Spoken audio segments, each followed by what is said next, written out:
সেই অনুরাগী সকল ভক্তজন মাতৃমণ্ডলী সকলের চরণে ধন্যবাদ প্রণতি জ্ঞাপন করি।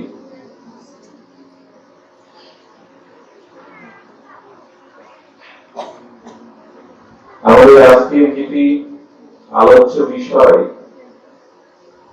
সেটি হল ভগবত তত্ত্ব বিজ্ঞান।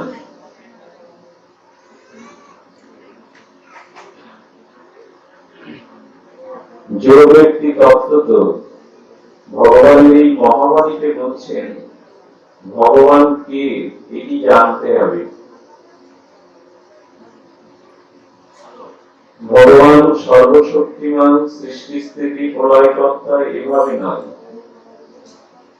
ভগবানকে জানতে হবে যে ব্যক্তি তত্ত্বত তত্ত্বের দ্বারা।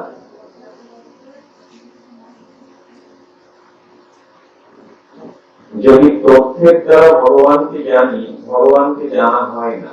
তত্ত্বের দ্বারা ভগবানকে নিরূপিত করতে হবে। তত্ত্বত ভগবান কাকে বলে? কে ভগবান? পরিপূর্ণ সর্বশক্তি সম্পন্ন পরতত্ত্বকেই ভগবান বলে। পরিপূর্ণ সর্বশক্তি সম্পন্ন পরতত্ত্বকেই ভগবান বলে। অসাধারণ স্বরূপ, ঐশ্বর্য, মাধুর্য, সৌন্দর্য তত্ত্ব বিশেষের নাম ভগবান।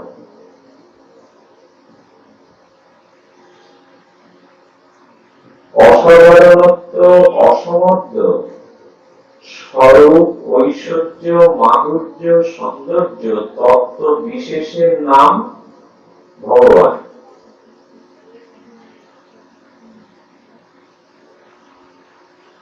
তো সর্বশক্তিমান তত্ত্বই যদি ভগবান হবে, তবে ভগবানের পরিচয়টা শক্তির দ্বারা। শক্তি ছাড়া কি শক্তিমানের পরিচয় দেওয়া যায়? শক্তির দ্বারাই শক্তিমানের পরিচয়। ভগবান যদি সর্বশক্তিমান হয়, তাহলে সেই শক্তির পরিচয় দিতে হবে। ভগবত শক্তি বলতে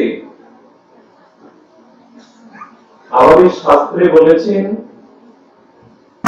সর্বস্থানে যার স্থিতি, গতি, প্রকৃতি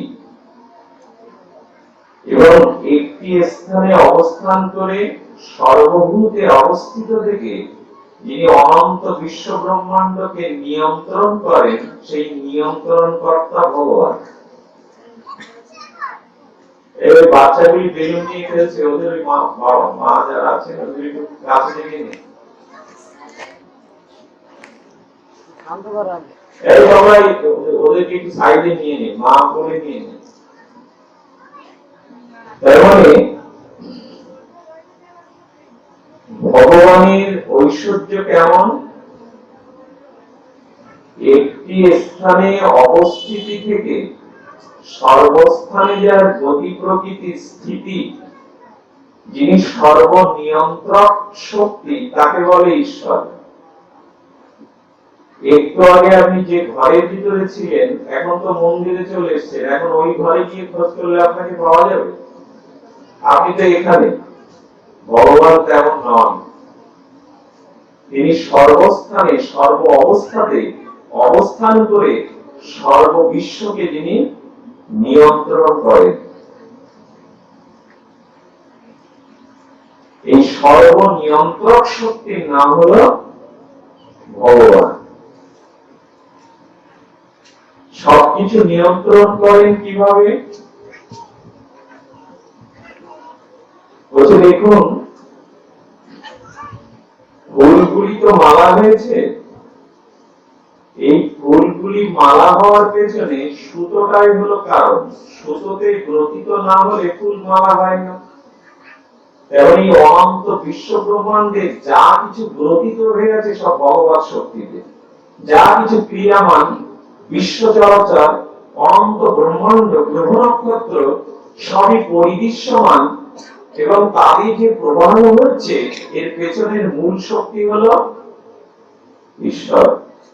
আমাদের দুর্ভাগ্য কোনটা, আমরা মালা দেখি কিন্তু সুতা, যে মালা দেখছি তো সুতো দেখতে পাচ্ছি না। তো আমরা সৃষ্টি চলাচলকে দেখি কিন্তু এর পেছনে যার কারণ সেই কারণ ঈশ্বরকে দেখি না। আমরা যে কাপড়গুলো পরিধান করেছি, ধুতি, বস্ত্র বা মায়েদের শাড়ি, এই কাপড়গুলো তৈরি করার পেছনে কারণ কোনটা? সুতা। তো সুতো থেকেই তো বস্ত্র তৈরি হয়। এখন আমরা কেউ সুতা দেখছি না, এখন সবাই কাপড় দেখছি, বস্ত্র দেখছি। কিন্তু বস্ত্রটা, কাপড়টার পেছনে কারণ হলো সুতা। আমরা সুতা দেখছি না, কাপড় দেখছি। আমরা মালা দেখছি কিন্তু মালাটা গ্রথিত হয়েছে যে সূত্র, সেই সূত্র। একটা মাটির ঘর যদি আমরা দেখি, মাটি থেকে কি এমনি এমনি ঘর পাওয়া যাবে? মাটি খুঁড়লে ঘর পাওয়া যাবে? মৃত্তিকার ঘর। মাটির ঘরটা দেখবার সাথে সাথে কিন্তু মনে পড়ে যায় মাটি এমনি এমনি ঘর রূপান্তরিত হয়নি। এই মাটিটাকে ঘরে রূপ দিয়েছে কোন কুমোরের ছেলে। কুমোর বাড়ি থেকে কুমোরের ছেলে তার মনের শিল্প ভাবনা দিয়ে মাটিটাকে ঘর তৈরি করেছে। মানে ঘরের পেছনে কারণ কুমোর। এমনি এমনি তো মাটি ঘর হয় না। এই অনন্ত বিশ্ব ব্রহ্মাণ্ডের দৃশ্যমান চরাচরের যা কিছু গতি প্রকৃতি, এর পেছনে কারণ হলেন স্বয়ং ভগবান। আমরা ঘর দেখি, কুমোর দেখি না। আমরা কাপড় দেখি, বস্ত্র দেখি, সুতো দেখি না। আমরা মালা দেখি কিন্তু মালাটা গাঁথা হয়েছে যে সুতো, সেই সুতোটা। আমরা স্ত্রী, পুত্র, সংসার, অনন্ত বিশ্ব ব্রহ্মাণ্ড দেখি কিন্তু এর পেছনে যে কারণ তাকে দেখি না। একটা কথা জানা ভালো, কারণ ছাড়া কোন, এই ওই বাচ্চাটাকে থামান না, কথা বলে বুঝতেও পারে না। এই বড় বাচ্চাটা কথা বলছে, ওকে চুপ করতে বলুন। বলছেন আমরা কারণটা দেখি না কিন্তু পৃথিবীতে কোন কার্য কারণ ব্যতীত সংঘটিত সবাই আমরা কতখানি নিতে পারবো জানি না। তবে ভগবান ভগবান করে লাফালাফি দাবাদাবি করে লাভ নেই। এই তত্ত্ব না জানলে ভগবানকে কোনো কোটি কল্পেই জানা, ভগবানের পরিচয় তো নিতে হবে, আবেগের দৌড়াদৌড়ি লাফালাফি নয়, এই তত্ত্বের দ্বারা ভগবানকে জানতে হবে। প্রত্যেকটি কার্যের পেছনে একটা কারণ থাকতেই হবে। কার্য কারণাত্মক পৃথিবী। আমরা কারণের কারণ আছে, যেমন সুতো দিয়ে বস্ত্র তৈরি হয়েছে। এখন বস্ত্রের কারণ সুতো, সুতোর কারণ কোনটা? কারণের তো একটা কারণ থাকতে হবে। সুতোটা তৈরি হয় কি দিয়ে? তুলো দিয়ে। তাহলে সুতোর পেছনে কারণের কারণ হলো তুলো। তুলোর পেছনে কি কারণ? তুলোর গাছ। তুলোর গাছের পেছনে কি কারণ? তো বীজ। এবার তো ঝগড়া বেঁধে যাবে, বীজ আগে না গাছ আগে। এর তো মীমাংসা নেই, বীজ না হলে গাছ হবে কি করে? আর বৃক্ষ না হলে বীজ। উপনিষদ রহস্য বিদ্যায় উত্তর দিয়েছেন বীজ আগে। ভগবান নিজেই বলেছেন নিধানম বীজম অব্যয়ম। এই পৃথিবী সৃষ্টির যা কিছু বীজ তা হলো আমি। এই জন্য গোবিন্দকে বলা হয়েছে কারণেরও কারণ। কারণের একটা কারণ থাকতে হবে। বস্ত্রের কারণ সুতা, সুতার কারণ তুলো, তুলোর কারণ তুলোর গাছ, তুলোর গাছের কারণ তুলোর বীজ, আর সমগ্র বীজের কারণ স্বয়ং ভগবান।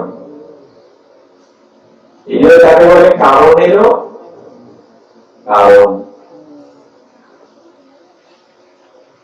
ঈশ্বর বললাম সব স্থানেই আছে, সর্বস্থানে যার স্থিতি। ঈশ্বর সবখানে আছে কেমন করে? বলছেন আগেও বলেছি কথাটি আপনাদের, তবু পুনর্বার বারবার লক্ষ্যবার শুনুন, যদি মনে গেঁথে যায়।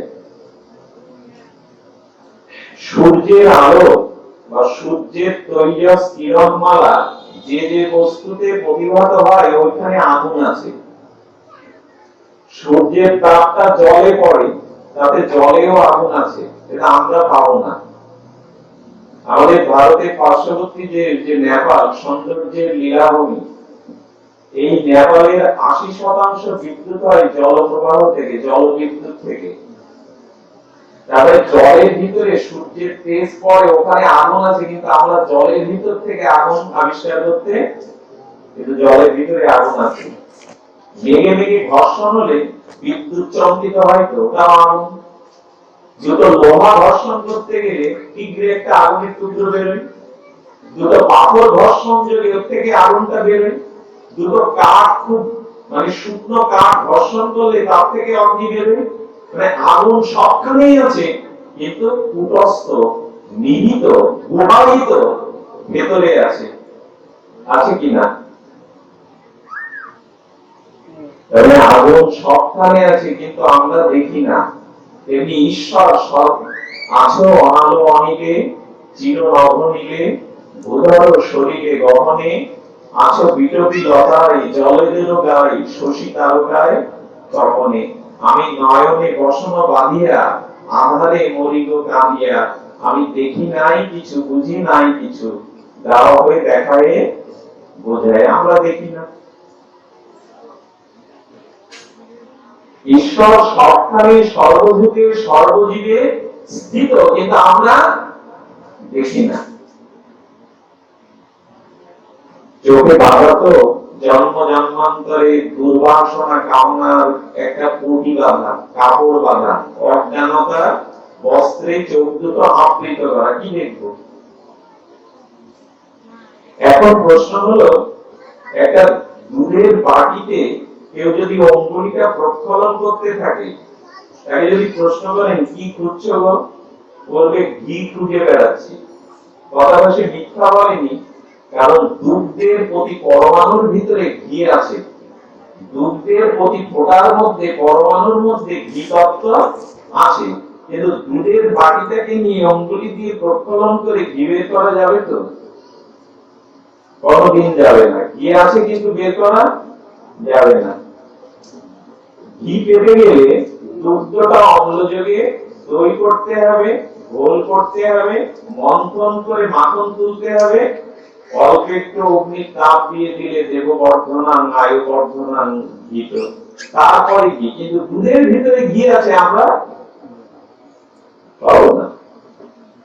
এই জন্য ভগবান তিনি নিত্য গোলকে থেকে গোলকের প্রতিটি বস্তুর মধ্যে, ব্যক্তির মধ্যে, ঘটনার মধ্যে, পরিস্থিতির মধ্যে সর্বদা তিনি অবস্থান করছেন। তিনি হলেন ভগবান। আছে, যেটা আমরা উপলব্ধি করতে পারছি না। ভগবানের শক্তিটা হলো অবিচিন্তন। জীব গোস্বামী বলেছে, অবিচিন্তন শব্দের অর্থ চিন্তার দ্বারা যে বস্তু নির্ণয় করা যায় না। ভগবানকে কোন যুক্তির দ্বারা, চিন্তা শক্তির দ্বারা, বিদ্যার দ্বারা নির্ণীত করা যায় না। ভগবান অবিচিন্তন। অবিচিন্তন শব্দের অর্থ হলো চিন্তার দ্বারা যা নির্ণয় করা যায় না। ভগবানের শক্তি সম্পর্কে বলতে গিয়ে আমাদের বিশ্বাস আসার আগে বলি, পরশ পাথর রূপে একটা পাথর যদি ছোঁয়ালে লোহা সোনা হয়, তাহলে পাথরের কি জাতীয় ক্ষমতা? বিষ পাথর আছে, উত্তর ভারতে বিষ পাথর আছে। সাপে দংশন করলে দংশন স্থানে পাথরটা দিলে বিষটা সঙ্গে সঙ্গে চুষে নেয়, নীল করে দেয়। কালো লজ্জাবতীর শিকড় যদি কারো বাড়ি বা কাছে থাকে, বিষাক্ত সর্প এরিয়া দিয়েই হাঁটবে না, ওইটুকু শিকড়ের এরকম ক্ষমতা। মণি মন্ত্র ঔষধির ক্ষমতা দেখুন। তারপরে এখনো তো গ্রাম বাংলায় মন্ত্রের দ্বারাই সাপের বিষ না হয়, মানুষের মুখের মন্ত্রে বিষ নেমে যায়। এমনকি সাধকরা তাদের মন্ত্র শক্তির দ্বারা এক স্থান থেকে আরেক স্থানে উড়ে চলে যেতে পারে। মন্ত্রের যদি এত ক্ষমতা থাকবে, পাথরের যদি এত ক্ষমতা থাকবে, একটা শিকড় রাখলে যদি বিষাক্ত সাপ পাশে না ঘেঁষে, মন্ত্র ঔষধির মণির যদি এত ক্ষমতা থাকে, স্বয়ং ভগবানের কিরকম ক্ষমতা। ছোট্ট একটা কথা বলি, যখন খুব অহংকার আসবে, গর্ব আসবে, খুব যখন অভিমান আসবে, আমি বড়, কয়েকটা জায়গায় দাঁড়াবেন, খালি প্রান্তরে গিয়ে উন্মুক্ত বিহু আকাশের দিকে তাকাবেন, আপনি কত ক্ষুদ্র, আপনার অভিমান সাজে না। উত্তাল তরঙ্গায়িত সমুদ্রের কূলে যদি একা দাঁড়ান, দেখবেন অনন্ত বিস্তৃত সমুদ্রের কাছে আপনি কত ক্ষুদ্র, আপনার অভিমান সাজে না। সাজে কি? যদি হিমালয়ের পাদদেশে একা দাঁড়ান, দেখবেন আপনি কত ক্ষুদ্র। আমাদের অভিমান সাজে না, এই জন্য গোবিন্দ বলেছেন যন্ত্র রানী মায়া। গোবিন্দ বলছেন তোমার শক্তি বেশি দূর না। একটা গামীকে রজ্জু দ্বারা খুঁটি বেঁধে রাখলে, মানে একটা গরুর গলায় দড়ি দিয়ে খুঁটি দিয়ে বেঁধে রাখলে গরুটা কত দূর যেতে পারে? দড়ির দূরত্ব যতটুকু, গামীটা ততটুকু স্থান ধরতে পারে। গোবিন্দ বললেন দড়ি আমার হাতে, আমি যতটুকু ক্ষমতা কৃপায় তোমায় ঘোরাবো, তার বাইরে যাওয়ার ক্ষমতা তোমার নাই। যদি দাবি করেন আমি প্রাইভেট বিমান কিনবো, উড়োজাহাজ কিনবো, গোবিন্দ বললেন সেই টাকা, সেই ধন ক্ষমতাটা আমি দিলাম, কিন্তু বিমানে চড়ে স্বর্গে যেতে তুমি পারবে না। ইউরোপ, আমেরিকা, দিল্লি, বোম্বে যেতে পারবে, বেশি দূর না। স্বর্গে যাওয়া যাবে তো নিজের উড়োজাহাজ থাকলে। ক্ষমতা আমাদের খুব না, কিন্তু আমরা বড়াই করি। প্রাইভেট বিমানে চড়ে দিল্লি, বোম্বে যাওয়া যাবে, কিন্তু স্বর্গে তো নয়, স্বর্গ বেশি দূর না, জানেন? কিন্তু বৈকুণ্ঠ তো অনেক দূর, সেখানে তো নয়। ভগবান দাবি করছেন তুমি পারবে না। টিভিতে দেখবেন যে মল্লযুদ্ধ করে, মানে তাদের শরীর কি কি মানে বলবান, আপনার আমার মতো 2-10টা লোক তারা আস্তে মেরে ফেলতে পারে। টিভিতে দেখেন না যারা মল্লযুদ্ধ, ওদের 2-10 জনকে এখানে এনে বলবেন কি তোমরা একটা অন্ধকারটা দূর করো তো গার বলে, সম্ভব কি? গার বলে অন্ধকার দূর হবে তো? এই জন্য ভগবান বলছেন আমার দিকে তাকাও, আমি সর্বশক্তিমান তত্ত্ব, আমার দিকে তাকালে তোমার নিজের অভিমান বা অহংকার আসবে না। একটা অনুরোধ করি, বর্তমান সমাজে যা কিছু ধর্ম কর্ম অনুষ্ঠান আদি হচ্ছে, সবকিছুতে হচ্ছে একটা হই হুল্লোড়, উচ্ছ্বাস। কিন্তু ভগবানকে জানতে গেলে হই হুল্লোড়ের ভিতরে খুঁজে পাওয়া যাবে না। এই তত্ত্বের ভিতরেই ভগবান। দুধের ভিতরে ঘি আছে, খেতে হবে প্রক্রিয়ার দ্বারা। জলের ভিতরে আগুন আছে, কিন্তু বিজ্ঞানীরা ছাড়া, গবেষক ছাড়া আপনি আমি বের করতে কোনদিন পারবো না। তেমনি ঈশ্বরকে জানতে গেলে, সেই সর্বশক্তি সম্পন্ন পরতত্ত্বকে জানতে গেলে, সেই অসাধারণত্ব, অসমত্ব, সর্বৈশ্বর্য, মাধুর্য তত্ত্ব বিশেষকে জানতে গেলে কি করে পাওয়া যাবে সেটাই বলি। তত্ত্ব কথা আমার অত ভালো লাগে না, কঠিন কঠিন কথা। তবে এইটুকু বলবো, ঈশ্বর সর্বশক্তিমানত্ব আমি গত বছর আপনাদের একটা পরিচয় দিয়েছিলাম। হিন্দু বৈদিক সভ্যতায় সব থেকে ক্ষতি হয়ে গেছে 5, 6, 10, 12 রকম ভগবান তৈরি করে। ভগবান যাদের 10টা, 5টা, 6টা, তাদের জীবনে দুর্গতির শেষ নেই। আসলে ভগবান একটাই। যারা ভগবানকে 10-5টা তৈরি করে ফেলেছে, যে সমাজ, যে জাতি, তাদের নিস্তার নেই, আমাদেরও নেই। ভগবান কখনো 5, 10, 10টা হয় না। একো মেব অদ্বিতীয়, ভগবান একটাই। সেই ভগবানকে যদি প্রশ্ন করেন, সেই ভগবানকে শ্রুতি, স্মৃতি, উপনিষদ, ভাগবত, গীতা এক বাক্যেই ব্রহ্মা বলে দিয়েছেন ঈশ্বর পরম কৃষ্ণ। ভগবান শ্রীকৃষ্ণই হলেন আদি, সর্বকারণের কারণ, স্বয়ং ভগবান। মৎস্য, কুর্ম, বরাহ, রাম, নৃসিংহ, বামন আর যত ভগবান, তারা ভগবান, কিন্তু স্বয়ং ভগবান কেবল ফ্যানটা চারিদিকে দিয়ে দেন।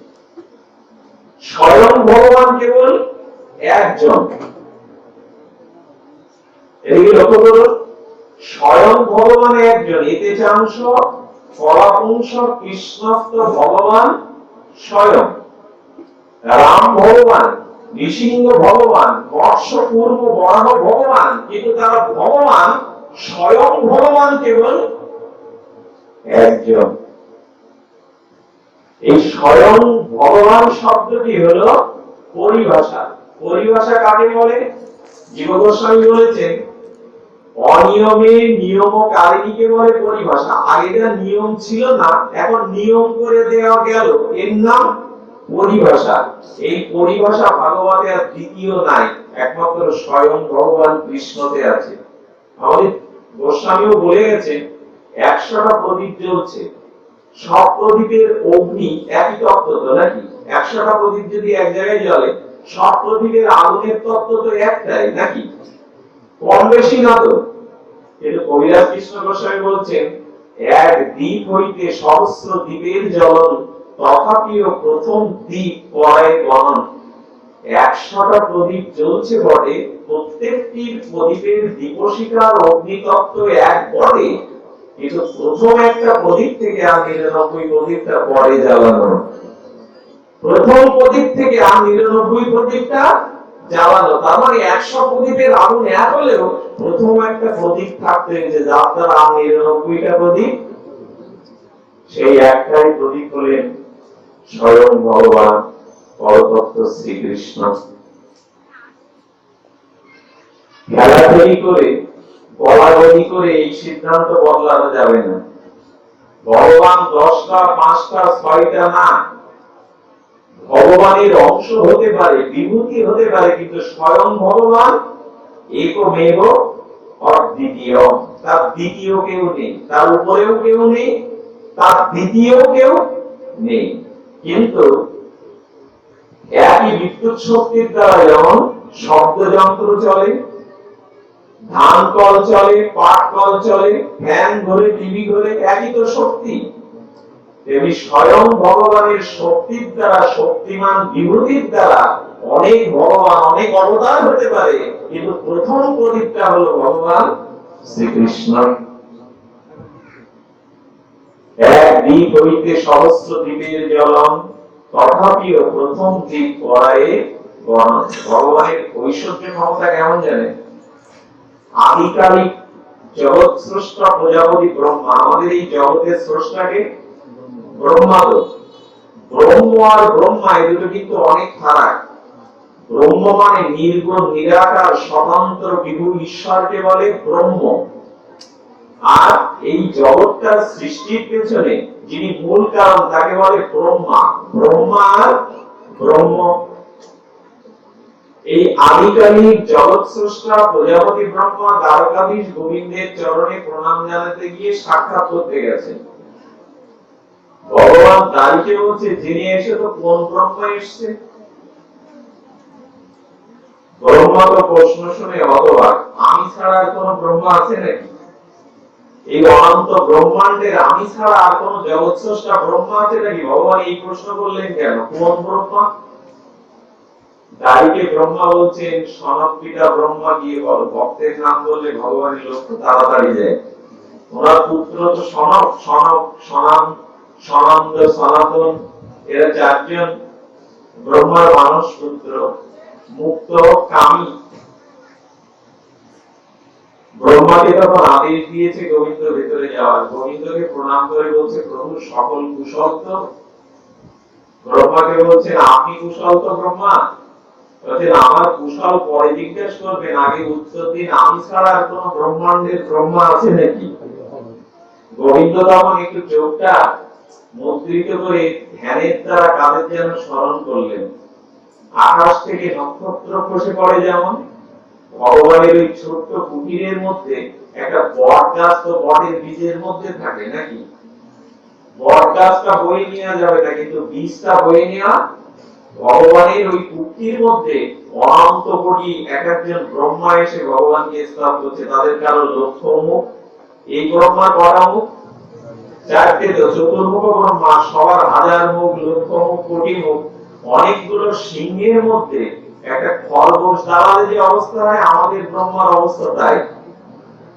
ব্রহ্মা তখন গোবিন্দ চরণে লুটিয়ে পড়ে কি বললো জানেন? প্রভু, আমি প্রতিজ্ঞা করে বলছি, আমি প্রতিজ্ঞাপূর্বক বলছি, যোগীন্দ্র, মনীন্দ্র, জ্ঞানেন্দ্র সবাই যদি দাবি করে আমি ভগবানকে জেনেছি, আমি ব্রহ্মা প্রতিজ্ঞাপূর্বক বলছি, ভগবান আপনাকে আমি জানতে পারিনি, বুঝতে পারিনি, আপনার অনন্ত মহিমা আমার পক্ষে জানা সম্ভব নয়।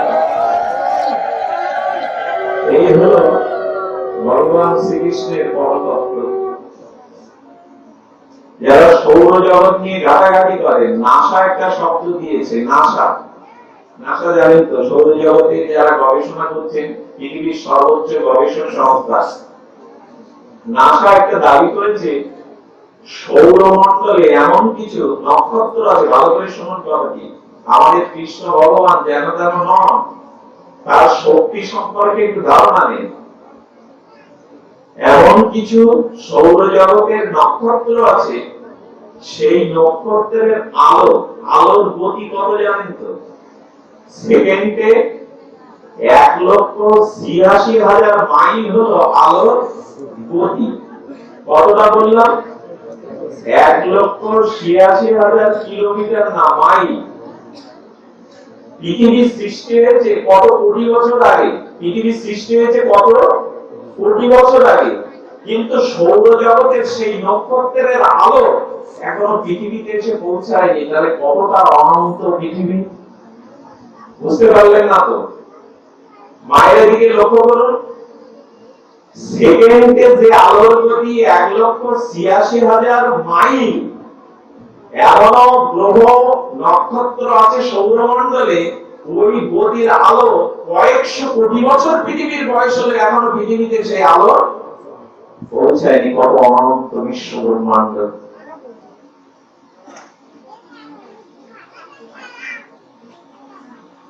এখন এই অনন্ত বিশ্ব ব্রহ্মাণ্ডের সর্বনিয়ন্তা ঈশ্বর। আমরা এবার ফিরে যাব ঈশ্বরকে কি করে উপলব্ধি করা যায়, পাওয়া যায়। সুন্দর একটা কথা মনে পড়লো। আচ্ছা, আমাদের যে সরবিত রস, কথাটি মন দিন, খুব অপূর্ব দার্শনিক তত্ত্ব। আমরা যে সরবিত রস আস্বাদন করি, রস কটা জানেন তো? তিক্ত, অম্ল, কটু, মিষ্টতা, মোট রস হলো 6টি। আচ্ছা, এই 6টা রসের উৎপত্তি কোথায়? এই যে অম্ল, কটু, তিক্ত, এই যে সরবিত রস, ঝাল, ঝাঁঝালো, এই সরবিত রসের উৎপত্তি হলো রসময় জল থেকে। জলই হলো এই রসের উৎপত্তির কারণ। আচ্ছা, আমরা জল সে কলসে হোক আর পাত্রে হোক নিয়ে ওর ভিতরে ঝাল রস, মিষ্টি রস বের করতে পারবো তো? জল নিয়ে জলের ভিতরে সরবিত রস আছে, আমরা জলের থেকে ঝাল রসটা, মিষ্ট রসটা, তিত রসটা জল থেকে পাবো তো? কিন্তু যে জলের ভিতরে আমরা সরবিত রস অনুসন্ধান করে পাচ্ছি না, সেই জলটা যদি পাত্রে করে ঝাল গাছের গোড়ায় দেন, ঝাল গাছটা ওই জলটা নিজের ভিতরে আকর্ষণ করে টেনে নিয়ে তার সংস্কারের দ্বারা, ঝালের দ্বারা ঝাঁঝালো করে দিল। আচ্ছা, ওই জলটা মানে বৃষ্টির জল পড়ছে, তো কোনো স্বাদ নেই, টক ঝাল মিষ্টি স্বাদ নেই। যদি আখ খেতে জলটা টেনে নেন, আখের ভিতরে গিয়ে জলটা কি হয়ে গেল? মিষ্টি হয়ে গেল। জলের কিন্তু স্বাদ আমরা পাচ্ছি না। কি অদ্ভুত তত্ত্ব হলো, যদি নিম গাছটা টেনে নেয়, একই জল, যার ভিতরে কোনো আলাদা আলাদা স্বাদ আমরা অনুসন্ধান করে পাবো না, কিন্তু জলটা সংস্কারে গিয়ে নিম বৃক্ষ টেনে নিলে হয় তিত, ইক্ষদণ্ড টেনে নিলে হয় মিষ্ট, যদি আম গাছ টেনে নেয় তাহলে সুরসজ্ঞ পরিপক্ক অমৃত স্বাদযুক্ত আমের স্বাদ দিয়ে দেয়। তার মানে জলের ভিতরে সরবিত রস আছে, আমরা ওটা বের করতে পারবো না, কিন্তু যার যার সংস্কার আছে সে জলটা টেনে নিয়ে সেই রস নিতে পারে। ভগবানকে লাভ করতে গেলে ওই জন্য শুভ সংস্কার দরকার। ভগবানের অমৃত তত্ত্ব আস্বাদন করতে গেলে ওই রসের অনুসন্ধানে রত হয়ে সাধন ভজনের দ্বারা ওই রসটার সংস্কার দরকার। আমাদের সংস্কার অনেকের নাই, আমার তো নাই।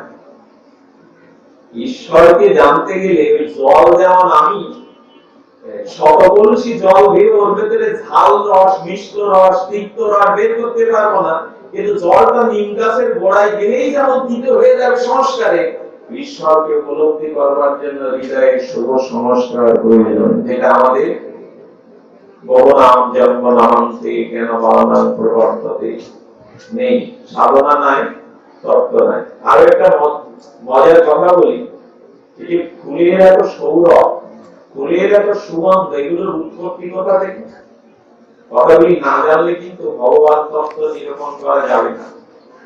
ওই যে সপ্তম মন্বন্তরে অষ্টবিংশতি দাপরের অন্তভাগে ভাদ্রের কৃষ্ণাষ্টমীতে গভীর রজনীতে ঝঞ্ঝাবাতের ভিতরে পরমেশ্বর ভগবান আবির্ভূত হলেন। হ্যাঁ, বসুদেব তাকে নন্দালয়ে রেখে এলেন। এইভাবে ভগবানকে জানলে কিচ্ছু জানতে পারবেন না, এগুলো প্রকৃত জানা না, ওসব মুখস্থ করা ভুলি। ওইভাবে বলে ভগবানকে জানতে পারবেন না। ভগবানকে জানতে হবে তত্ত্বের দ্বারা, তথ্যের দ্বারা নয়, বারবার বলছি, তথ্য নয়, তত্ত্বের দ্বারা। সেই তত্ত্বটি হলো এই যে এত ফুলের সৌরভ সুগন্ধ, এই উৎপত্তি কোথায়, কোথা থেকে পায় ফুলগুলি গন্ধ? আমরা অনেকেই জানি না। এই গন্ধটা লুকায়িত সুপ্তভাবে মাটির ভেতরে আছে, কারণ এই মাটিকে বলে গন্ধবতী পৃথিবী।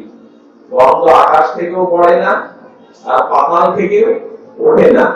এই গন্ধবতী পৃথিবী মাটির ভিতরে ওই ফুলের সৌরভ গন্ধগুলো আছে। আচ্ছা, আপনি আমি যদি মাটি অনুসন্ধান করি, খোঁড়াখড়ি করি, গোলাপ ফুলের গন্ধ পাবো তো? রজনীগন্ধার গন্ধ পাবো তো? কিন্তু ফুলগুলোর চারাটা, বীজটা যখন মাটিতে পুঁতে দিলেন, ওই গোলাপ ফুলের চারাটা তার মূল শিকড়ের দ্বারা ধীরে ধীরে মাটির ভিতরে যে সুপ্ত গন্ধটা আছে, ওর সংস্কারে গোলাপের গন্ধটা নিয়ে আমরা গন্ধ মাটি খুঁড়লে পাবো না, কিন্তু পুষ্পের পরাগ রেণুতে আমাদের গন্ধে মন মাতিয়ে দেয় ফুল। মানে ফুলগুলো জানে মাটির ভিতর থেকে গন্ধটা কিভাবে নিতে হয়। আমরা মাটি খুঁড়ে গন্ধ নিতে পারবো কি? রজনীগন্ধা বা গোলাপ এর গন্ধগুলো আকাশ থেকেও পড়ে না, আর পাতাল থেকেও ওঠে না, মাটির ভিতরে গন্ধগুলো সুপ্তভাবে আছে। যার যেমন সংস্কার সে তেমনি করে নিয়ে নিল। তার মানে ভগবান সবখানে আছে, যার যেমন সংস্কার সে সেরূপ ভাবে ভগবানকে গ্রহণ করে ধন্য হতে পারে, এছাড়া অন্য কোনো উপায় নাই, নিতে পারবে না।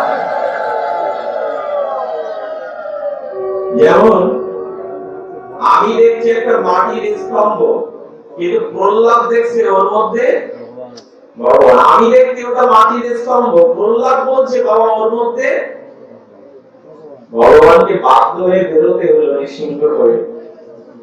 তার মানে ভক্তের ভক্তির দ্বারা ভগবান প্রকট রূপ নিতে বাধ্য হন।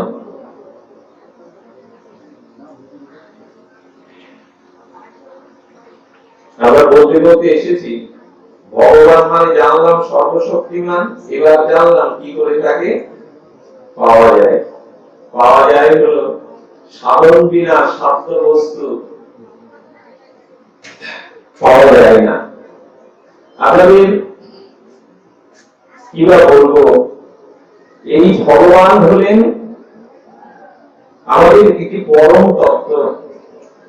পরম তত্ত্ব এই জন্য বলছি যে ভজনীয় ভগবানই হলেন আমাদের আস্বাদ্য তত্ত্ব। যদি কেউ ভগবানকে তত্ত্বের দ্বারা, অনুভূতির দ্বারা আস্বাদন করতে চান, আমি অনুভূতি কথাটা আগেও বলেছি, মায়ের স্তনেই কেবল মুখ দিলে দুধ পাওয়া যাবে, কিন্তু এই স্তনে যে রক্ত মাংস, মার শরীরে সবখানে রক্ত মাংস, শিশু যদি স্তনে মুখ না দিয়ে মায়ের অন্যখানে স্তনে মুখ দিয়ে কাঁদতে থাকে, দুধ পাবে তো? তার মানে তত্ত্বের দ্বারা যদি অনুসন্ধান না করি তাহলে ভগবানকে কোনোদিন পাবো না। প্রিয় পুত্র, প্রিয় বিদ্যা, প্রিয় আত্মসৎ, সর্বসৎ অন্তর আয়া আত্মা। এই জগতে লক্ষ্য করুন, এই জগতে পুত্র প্রিয় না, বিত্ত মানে ঐশ্বর্য প্রিয় না, এই জগতে প্রিয় হলো আত্মা। আবার শুনুন কথাটি, প্রিয় পুত্র, প্রিয় বিদ্যা, বিত্ত বৈভব প্রিয় না, স্ত্রী পুত্র প্রিয় না, অয় আত্মা প্রিয়ম আত্মা। আত্মাটাই হলো প্রিয় বস্তু না। তবে কিন্তু আরো আরো আপনাদের লক্ষ্য দিতে হবে, বলছেন বিত্ত পুত্র নিখিল বস্তুর অন্তরাত্মা আত্মাই হলো প্রিয়। এই সকল পৃথিবীতে বিশ্ব চরাচরে যা কিছু সম্বন্ধ, যা কিছু আছে তার পেছনের প্রিয় কারণ পুত্র না, বিত্ত না, ঐশ্বর্য না, তার পেছনের কারণ ওই ওই বস্তুর মধ্যে অন্তরাত্মায় আত্মা আছে, তাই ওই বস্তু প্রিয়। এজন্য আত্মনস্তু তু কামায়া সর্বং প্রিয় ভবতু। উপনিষদের এই মন্ত্র না জানলে নিস্তার নাই। আত্মনস্তু তু কামায়া প্রিয়ং ভবতি, তার মানে আত্মায় যে যে বস্তু আমাদের প্রিয়, ওই ওই বস্তু ওই ওই বস্তুর জন্য প্রিয় না, ওই ওই বস্তুর ভিতরে আত্মার চিদাভাস প্রতিভাতিত হয়, তাই ওগুলি প্রিয়। আবার শুনুন কথাটি কি করে বোঝায়। তার মানে স্বাভাবিক প্রিয় আত্মা, সেই আত্মা কোন বস্তু সেই বস্তুর জন্য প্রিয় নয়, পুত্র পুত্রের জন্য প্রিয় নয়, অর্থ সম্পদ অর্থ সম্পদের জন্য প্রিয় নয়, স্ত্রী সুন্দরীর জন্য প্রিয় নয়। আত্মাটা প্রিয়। সেই প্রিয় আত্মার যখন কিঞ্চিত প্রতিভাস ওই ওই বস্তুর মধ্যে পড়ে, বস্তু বস্তুর জন্য প্রিয় নয়, বস্তুর ভেতরে আত্মা প্রতিভাত হয়েছে, তাই ওই বস্তুর প্রিয়। কি অদ্ভুত কথা! মানে আমার পুত্রটাকে ভালোবাসি কেন? তার ভিতরে আত্মা আছে, তুই মরে গেলে তো আর ভালোবাসতে পারবো না।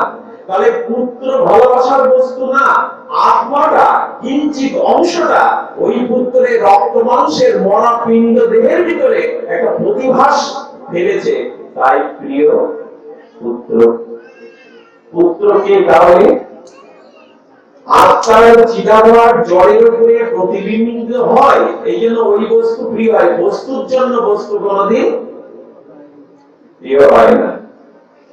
অর্থাৎ আত্মার প্রতিবিম্বিত প্রতিভার বস্তুর উপরে প্রতিফলিত হয়, এই জন্য স্বাভাবিক প্রিয় আত্মার ওই প্রতিভাসের জন্যই ওই বস্তু প্রিয় হয়। আর আত্মারও আত্মা পরমাত্মার পরবস্থা মুরলীধারী শ্যাম সুন্দর মদন মোহন কৃষ্ণ, তিনি কত প্রিয়। আত্মারও আত্মার পরবস্থা পরমাত্মার সচ্চিদানন্দ স্বরূপ ভগবান হলো জীবের প্রিয়। এই জন্য বলছেন আত্মানস্তু তু কামায়া সর্বং ভবতি প্রিয়ম। আত্মা ছাড়া প্রিয় বস্তু নয়। এই জন্য আত্মা নিখিল বস্তুকে, এই নিখিল বস্তুকে আত্মা প্রিয় করে তুলেছে। ভগবান সরে দাঁড়ালে কোন বস্তু আর আমাদের প্রিয়ত্ব থাকে না। এই জন্য ভগবানই প্রিয়, ভগবানই একমাত্র ভালোবাসার তত্ত্ব। ভুল করে আমরা ভালোবেসেছি তাকে না জেনে, এটাই আমাদের অভিশাপ।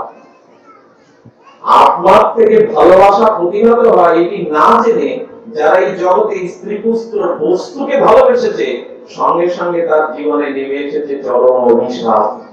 কারণ ভালোবাসা যার জন্য পেয়েছি তাকে অস্বীকার করে আর যা যা ভালোবেসেছি সেগুলি একদিন অভিশাপ হয়ে দেখা দেয়। এই হল কৃষ্ণ নবিভূপি তদ্মান আত্মান অখিলম। সুখদেব বলেছেন জলের স্বাভাবিক গতি কোন দিকে? আমাদের মন সবসময় কি চায়? মন চায় তো সুন্দরকে, সুন্দর দৃশ্য দেখতে চায়, সুন্দর বস্তু আস্বাদন করতে চায়, সুন্দর বস্তু অবলোকন করতে চায়, সুন্দর কোন প্রিয় বস্তু স্পর্শ সুখ পায়। সবই তো সুন্দরের পূজারী। এই পৃথিবীতে প্রত্যেকটি মানুষ কিন্তু সুন্দরের পূজারী, কিন্তু কথাটা তো ঠিক না। সবাই তো সুন্দরকে চায় না, চাই কি? আমাদের বর্তমান যে কাল কবলিত দুঃসময়, তাতে তো আমরা অসুন্দরকেই বেশি ভালোবাসি। মানে নিজের গর্ভধারী মার থেকে শাশুড়ি প্রিয়, নিজের সুন্দর স্ত্রী ঘরে থাকতে অন্য ঘরের স্ত্রী আমার কাছে প্রিয়। এখন তো সব উল্টো সময়। তার মানে এখন আমাদের প্রিয়তাটা একমাত্র ধ্বংস পায়। মানুষ সুন্দরের পূজারী, সত্যম শিবম, সুন্দরের দিকেই মানুষের লক্ষ্য। ভালো গান শুনতে চাও, ভালো দৃশ্য দেখতে চাও, ভালো স্থানে বেড়াতে যেতে চাও, ভালো কোনো মার্মিক আস্বাদ্য বস্তু আস্বাদন করতে চাও, ভালো কোনো বস্তুকে জড়িয়ে ধরে সুখ পেতে চাও, সবই তো সুন্দরকে চাও। মানুষ আরো একটা জিনিস কি জানে? ঈশ্বরকে যে চায়, মানে বড়কে চায়। লাখপতি হলে কোটিপতি হতে চায়, কোটিপতি হলে সমাজপতি হতে চায়, সমাজপতি হলে রাষ্ট্রপতি হতে চায়, রাষ্ট্রপতি হলে স্বর্গপতি হতে চায়, স্বর্গপতি হলে ব্রহ্মাপতি হতে চায়, ব্রহ্মাপতি হলে শিবপতি হতে চায়, শিবপতি হলে বৈকুণ্ঠপতি হতে চায়। বাড়ছে তো, বড়টা বাড়ছে তো। তার মানে সব বড়র দিকেই যাচ্ছে, সুন্দরের দিকেই যাচ্ছে। এই জন্য বড়ত্বকে চাওয়া, সুন্দরকে চাওয়াকেই বলে ঈশ্বরকে। আমরা ঈশ্বরকে চাইছি না কেন? আমাদের স্বাভাবিক ভালোবাসার গতি হলো ভগবানের দিকে। সবাই কি এই কথা দাবি করতে পারবে আমি ভগবানের দিকে যাচ্ছি? পারবে না। কেন পারবে না জানেন? আমরা জল ধর্ম দিয়ে বোঝাই। নদী আসমানীয় পূর্বাত্ম জানিয়েছেন জলের গতি কোন দিকে? নিচের দিকে। গড়াতে গড়াতে কোথায় যেতে চায়? নদ নদীতে। খাল বিল নালা দিয়ে তো নদীতেই যাবে, তারপরে সাগরে। কিন্তু সব জল কি নদীতে যেতে পারে, প্রবেশ করতে পারে? যে জলগুলো গর্তে আটকে যায়, নালায় আটকে যায়, সে জল কি যেতে পারে? গড়িয়ে আছে তার নিচের দিকে। কিন্তু যে জলটা কাদার ভিতরে, গর্তের ভিতরে, আবর্তনের ভিতরে আবর্তিত হয়ে আছে, সে জল গতি থাকতে পার। তেমনি আমরা ঈশ্বরকে চাই, প্রিয় ভগবানকে চাই, কিন্তু সংসারের কামনা বাসনা গণ্ডির মধ্যে আটকে গেছে। এখন গতি আছে, সুন্দরকে চাওয়া আছে, কিন্তু জায়গা মতো এটাই তো আমাদের সমস্যা, আমরা আটকে গেছি। এজন্য বলছেন যে প্রিয় এবং বরণীয় ভবতি, এই জগতে প্রিয়তম আত্মা অনুসন্ধানে সৌন্দর্যের পূজারী হয়ে সবাই যেতে চায়, কিন্তু আটকে গেছি সংসারের অনন্ত ভোগবাসনায়, দুর্বাসনায়। আমরা ছোট্ট গণ্ডির মধ্যে আবদ্ধ হয়ে গেছি।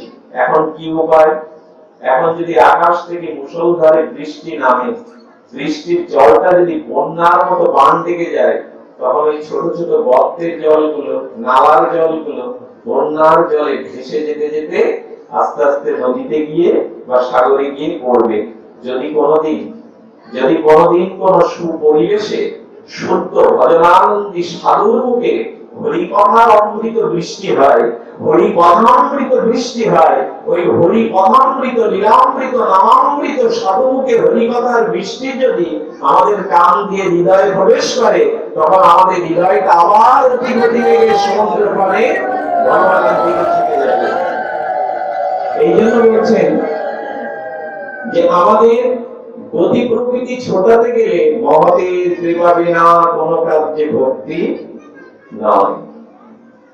যদি কোনদিন কোন মহতের কৃপা হয়, যদি সাধুমুখে হরিকথা শ্রবণের সৌভাগ্য প্রাপ্ত হওয়া যায়, তবে যাবে। আমরা খুব কঠিন তত্ত্বের দ্বারা ঈশ্বর নির্ণয় করেছি কি করবে, তাকে কি করে পাওয়া যায় সেটাও বলেছি। জলের থেকে যেমন 6টা স্বাদ নেওয়া যায়, মাটির গন্ধ থেকে যেমন পুষ্প পরাগস্থলে ফুলগুলো গন্ধ নেয়, আমাদের চিত্ত শুদ্ধির দ্বারা, আমাদের চিত্তের ব্যাকুলতা দ্বারা ঈশ্বরকে পেতে হবে। তবে সেই ব্যাকুলতা ছিল আজকের দিনে আমাদের সোনাবাড়িয়ার মঠ মন্দিরের সেবকগণ যে তিথিটা পালন করছে, এই তিথিটা বড় আনন্দপ্রদ তিথি।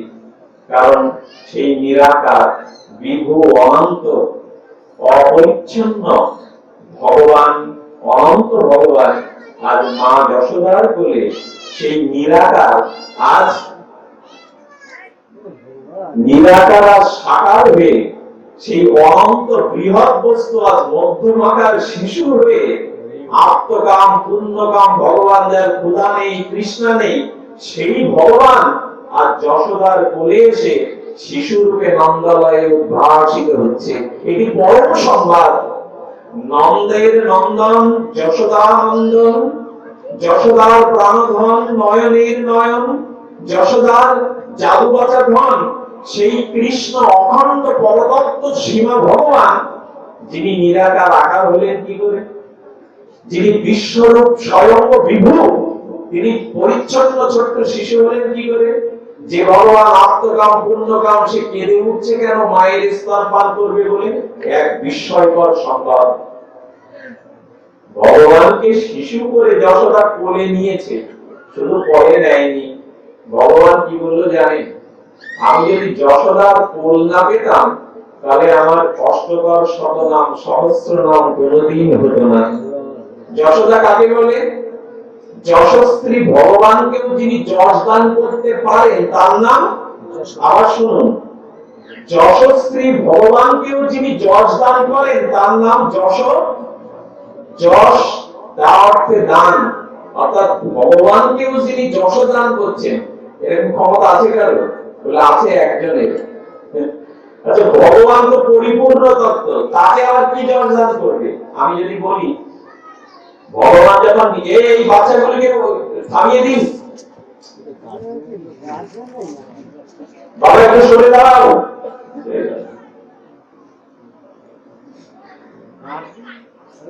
সবাই বলবেন হতেই পারে, এত বড় অনুষ্ঠান, এত লোকজন, বাচ্চা কাচ্চা, তারা কি তোমার কথায় চুপ মেরে থাকবে? তবে কি ভাগবতটা ঠিক ওই রাজ্যের না, কোলাহলের ভিতরে। আচ্ছা, এই সোনাবাড়িয়া হাটবার যেদিন, সেদিন কোন পিতাকে যদি পুত্র পেছন থেকে জোরে জোরে ডাকে, শুনতে পায় না কেন? বলে বাজারের কোলাহল কানে ঢুকছে, তো এই জন্য পুত্রের ডাকটা যাচ্ছে না।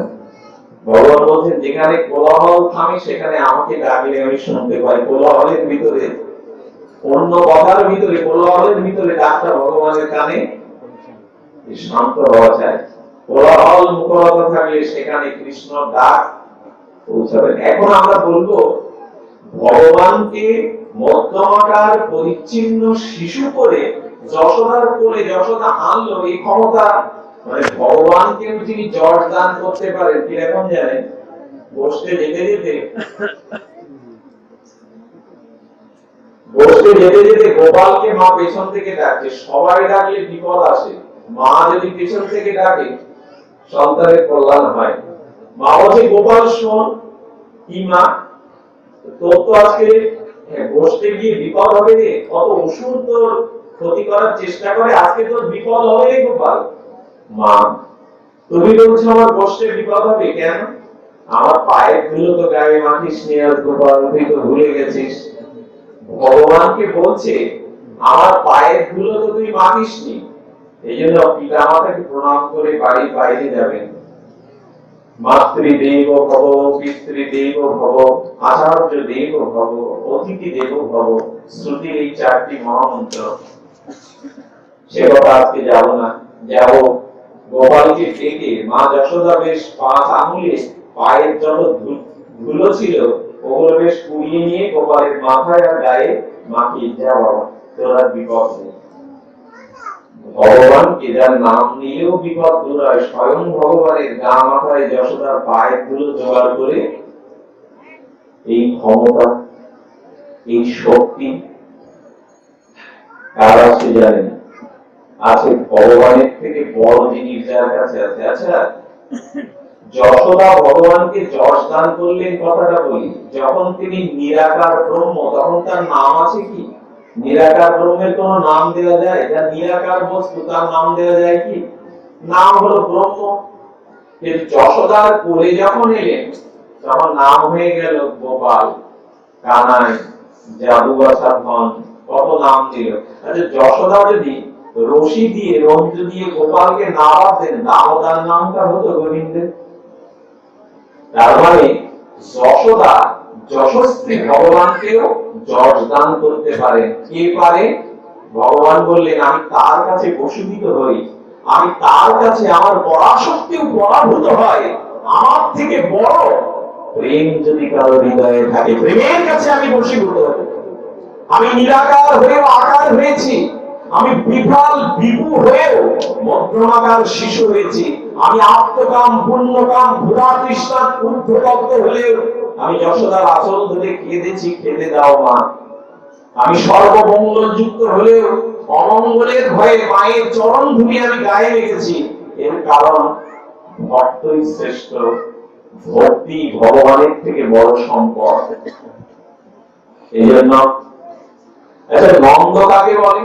আজকে তো নন্দ যশোদার কথা উচিত, কারণ এইখানেই তো আমাদের আজকের এই উৎসব। নন্দ কাকে বলে জানেন? নন্দ আনন্দ ইতি নন্দ। ভগবানকেও যিনি আনন্দ দিতে পারেন তার নাম নন্দ। নন্দ যশোদা ভগবানের সঙ্গিনী শক্তির প্রেম, প্রেমই পারে একমাত্র ভগবানকে আনন্দ দিতে। জ্ঞান কর্ম যোগ ধর্মে কৃষ্ণ নামে বস, প্রেম নৈব নানা উপাচার কৃত। বহু উপচার দিলেও ভগবান প্রসন্ন হন না যদি প্রেমটা না দেওয়া যায়।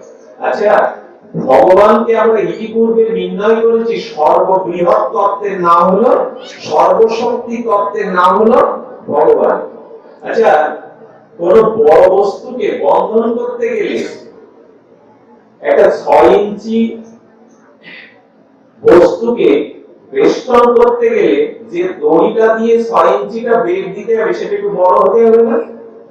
কোন বস্তুকে বন্ধন করতে গেলে সেই বস্তুর থেকে একটি বৃহত্তম বস্তু ছাড়া বস্তু বাঁধা যাবে?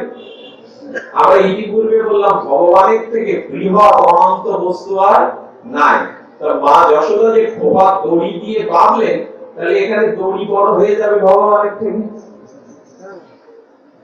তত্ত্ব তো তাই বলে, যা ভগবানকেও বাঁধতে পারে তাহলে সেই যশোদার বাঁধা রঞ্জু দড়িটাই বড়। আমরা যেন না ভাবি গোপালকে যে দড়ি দিয়ে যশোদা বেঁধেছিলেন ওটা সাধারণ দড়ি না। সুখদেব গোস্বামী দামোদরেশ্বরকে প্রণাম করেছে, নমস্তে তো দামনে। ওই দড়িটাকে প্রণাম করে বলছে, আমার প্রণাম নেই, আপনি রশি না দড়ি না। অর্থাৎ প্রেমের দ্বারাই যশোদা গোপালকে বেঁধেছিলেন, অন্য কিছু দিয়ে তাকে বাঁধা যায় না। প্রেম দিয়েই কেবল তাকে, এই জন্য ভগবানের থেকে বড় হলো প্রেম। যশোদার নন্দ মহারাজের ওটা ছিল। নন্দ মহারাজ গোপালকে একদিন দেখে বলছে, গোপাল আমার পাদুকা কোথায় দেখতো বাবা? ভগবানকে দিয়ে জুতো বওয়াচ্ছে। এদের ক্ষমতা এমন, কারণ নন্দ যশোদার কাছে কৃষ্ণ কোনদিন ভগবান না। এদের প্রেমের কাছে ভগবানের পরাশক্তি ভাসমান হয়ে ভেসে গেছে। এদের কাছে ভগবান ছোট্ট শিশু ছাড়া, আনন্দময় শিশু ছাড়া এদের কাছে ভগবান ভগবান না। প্রেম ভগবানকে এরকম জায়গায় এনে নামিয়েছে, কেমন ক্ষমতা প্রেমে। যশোমতী মা তো আমরা শুনলাম যশ দান করেন যশস্বী ভগবানকে। নন্দ নন্দা আনন্দ ইতি নন্দ। নন্দ গোপালকে বলছে, গোপাল আমার পাদুকা দেখতো বাবা।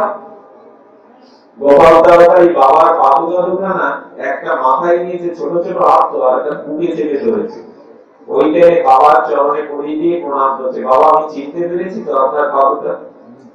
নন্দ মহারাজ বললেন, গোপাল কিন্তু বড় হয়ে গেছিস, আমার পাদুকাও চিনে ফেলেছিস, বহন করে নিয়ে আসলি। ভগবানকে তারা আনন্দ দিচ্ছে, কিন্তু ভগবান প্রেমে না, বাৎসল্য প্রেমে, বাৎসল্যময়তায়। আমি ইতিপূর্বে ঘটনাগুলো আপনাদের বলেছি, তো আজকের দিন এই ঘটনা বলবার দিন, এই যশ কীর্তন করবারই দিন আজ। নন্দ শব্দ নন্দালয়ে ভগবান ভগবান নন, তিনি বস্ত্রমার পরিচ্ছন্ন শিশু হয়ে যশোদার পেছনে ভোরবেলা যশোদা তো দধিমন্থন করছেন, এই প্রত্যুষের উৎকৃষ্ট নবনীত গোপালের বদনে তুলে দেবে। গোপাল ঘুম থেকে উঠে মায়ের আঁচল ধরে বারবার কাঁপছে, ডাকছে যশোদে মা, মা ক্ষুধা পেয়েছে। যশোদার ওই দুগ্ধ বর্তন করবার শব্দে এদিকে শব্দ কানে যাচ্ছে না। সুখদেব গোস্বামী তখন দাবি করছে, এতদিন জানি ভগবান ভক্ত ভগবানকে অন্বেষণ করে ভক্ত ভগবানকে আকুল আহ্বানে ডাকতে থাকে, আর ভগবান যশোদার পেছনে এসে কাঁপছে, কিন্তু যশোদার গুণকীর্তনে গোবিন্দ গুণকীর্তনে ওদিকে লক্ষ্য যাচ্ছে না। কত বড় তত্ত্ব যশোদা। মা পেছনে কথা বলেন না।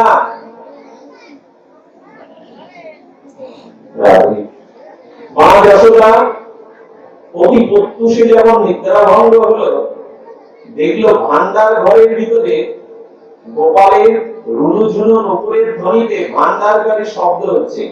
যশোদা সেই চিরচেনা ডাক, কে রে ভান্ডার ঘরে। যেই ডাক গোপালের বুক দুরু দুরু। গোপাল তাড়াতাড়ি বেরোতে গিয়ে দেখে দরজার সম্মুখে একবার মা প্রহরীর ন্যায়, অতন্দ্র প্রহরীর ন্যায় জাগ্রত। গোপাল, এত ভোরবেলা জায়গা পাসনি, ভান্ডার ঘরে ঢুকলি কেন? আমি নারায়ণের জন্য দধিমন্থন রেখে দিয়েছি, তুই এর ভিতরে ঢুকলি কেন? বলো মা, নিশ্চয়ই তুমি এক্ষুনি আমাকে চোর সাজাবে, তবে আজ চুরি করতে আমি ঢুকিনি। আমি চুরি করতে ভান্ডার ঘরের ভিতরে, কি করতে ঢুকেছিস সাধু? বড়, তুই তো খুব বড় সাধু, কি করতে ঢুকেছিস? গোপাল বলছে, মা তুমি তো আমার কথা কোনো কানেই নাও না। চোর আর চোর ছাড়া আমাকে কোনো অপবাদ ছাড়া তুমি প্রশংসাও করো না। তবে আজকে আমি কিন্তু চুরি করতে ভান্ডার ঘরে ঢুকিনি। কি করতে ঢুকেছিস গোপাল? যে মা তুমি আমার হাতে কটা আংটি পরিয়ে দিয়েছো, একটা হীরা, একটা মুক্তা, একটা সোনা। তুমি তো জানো না মা, এগুলো সব ধাতু। এই হীরা, সোনা, মণি, মুক্তা এগুলো সব ধাতু। এই ধাতুর আংটি আমি রাজনন্দন, ব্রজেন্দ্র নন্দন, সোনার আংটি, রূপার আংটি, হীরার আংটি ধাতুতে মা আমার হাত খুব জ্বালা করছিল। ওগুলো ধাতু তো, ধাতুর একটা জ্বালা আছে তো। যশোদা তখন নূতন নূতন বুদ্ধি স্ফুরণ থেকে গোপালকে বলছে, তা হাত জ্বালা করছিল তো ভান্ডার ঘরে কেন? বলছে, মা তুমি ঘুমিয়েছিলে, তোমাকে আর কষ্ট করে ডাকিনি, ভাবলাম হাত জ্বালা নিভাবার একটা জায়গা আছে। ননি বা মাখন তো খুব শীতল, আমি ননি ভান্ডের ভিতরে হাত ঢোকাবার জন্য এর মধ্যে ঢুকেছি, চুরি করতে তো ঢুকিনি মা। যতটা বাইরে হাসতে পারছে না, ভেতরে আনন্দ ধরে। এইটুকু বালকে হীন বুদ্ধি কে শিখালো? আচ্ছা গোপাল, খুব ভালো কথা, হাত জ্বালা করছিল হীরার আংটির তেজে, তাই হাত ঢুকিয়েছিস দধিমান্ডের ভেতর, মুখে যে দধি।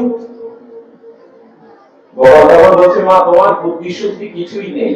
তুমি জানো না সাপে কাটলে নিচের দিক থেকে বিষ ওপরের দিকে ওঠে। আমার এই হাতের জ্বালা উঠতে উঠতে মুখ পর্যন্ত চলে যাচ্ছিল, তাই ভান্ডার ঘরে এসে নবনীত ভান্ডের কাছে মুখ নিচু করতে লেগে গেছে, আমি তো খাইনি। যশোদা তখন বলছে, এইটুকু বালকের এরকম সুচতুর বুদ্ধি, কে একে বুদ্ধি জোগায়? সাথে গোপাল এদিকে আয়। কেন মা? ও তো বুঝতে পেরেছে। গোপাল বলছে, কেন মা? বলে, তোর হাত যাতে আর জ্বালা না করে, মুখ যাতে আর জ্বালা না করে, আমি তোর আংটিগুলো খুলে নি। গোপাল তখন দৌড়ে বাবার কোলে গেছে। বাবা তুমি আর মা এক জায়গায় বসো। কেন গোপাল? বলে, আমার আংটি খোলা লাগবে না, আমার জ্বালা নিভে যাবে। যশোদা নন্দকে এক করে গোপাল বলছে, আমার দুই গালে দুটো চুম্বন নিতে দাও, দুই গালে দুটো স্নেহের চুম্বন নিতে দাও, আংটি খোলা লাগবে না, আমার সমস্ত জ্বালা নিভে যাবে। আপনারা জানেন কি? অনেকেই জানেন, 100 বছরের পুরনো চন্দন বৃক্ষের কাঠ, 100 বছর যে চন্দন বৃক্ষের বয়স হয়েছে, সেই চন্দনটা ঘষে যদি কপালে টিপ দিয়ে দেন, সারা শরীর শীতল হয়ে যায়। ঘরের কোণে একটা প্রদীপ জ্বাললে পুরো ঘরটা আলোকিত হয়ে যায়। তেমনি সামান্যতম ভগবানকে যদি একটু ভালোবাসা যায়, অনন্ত অখণ্ড ভগবানের সেই প্রীতি প্রেমে শান্ত হয়ে গেল। আর একদিনের আনন্দ। এই আনন্দের জন্যই তো আমাদের সংসার, আনন্দের জন্যই তো এত ছোটাছুটি। আনন্দটা কোথায়? লক্ষ্য করুন, যশোদা গৃহকর্মে রতা, গোপাল পেছন থেকে এসেই দাবি করছে, মা খুব ক্ষুধা লেগেছে, খেতে দাও। যশোদা বলছে, বাবা সন্ধ্যা হোক, তোর বাবা ফিরে আসুক মথুরা থেকে, আমি তোকে উৎকৃষ্ট নবনীত গুলো কোলে বসিয়ে খাওয়াবো, তোকে স্তনদান করবো। গোপাল তখন উল্টে প্রশ্ন করছে, মা সন্ধ্যা কাকে বলে? যার ইশারায় চন্দ্র সূর্য উদিত হয় সেই ভগবান জানে না সন্ধ্যা কাকে বলে। বাৎসল্য সরজ প্রেমে গোপালের জিজ্ঞাসা, মা সন্ধ্যা কাকে বলে? যশোদা বলছে, যখন চারিদিকে আধার নেমে আসে তার নাম সন্ধ্যা, এছাড়া কি বোঝাবে? গোপাল তখন উল্টে প্রশ্ন করছে, আধার কাকে বলে? ওকে কি করে বোঝাবে মা? মা যখন বলছেন যে যখন একে অপরকে দেখা যায় না তার নাম হলো আধার, সঙ্গে সঙ্গে গোপাল যশোদাকে বলছে, মা আমার দিকে তাকাও। যেই গোপালের দিকে যশোদা দৃষ্টিপাত করেছে, গোপাল চোখ বন্ধ করে বলছে, মা চারিদিকে এখন অন্ধকার, মানে সন্ধ্যা হয়ে গেছে, আর আমিও দেখতে পাচ্ছি না তোমার, মানে আধার নেমে গেছে, মা সব কাজ ফেলে আমাকে খেতে দিয়ে দেবে, সন্ধ্যা তো নেমে গেল। আধার যদি সন্ধ্যা হয়, আধার চোখ বুঝে নামিয়ে দিয়ে গোপাল বলে উঠে দুগ্ধপান করতে।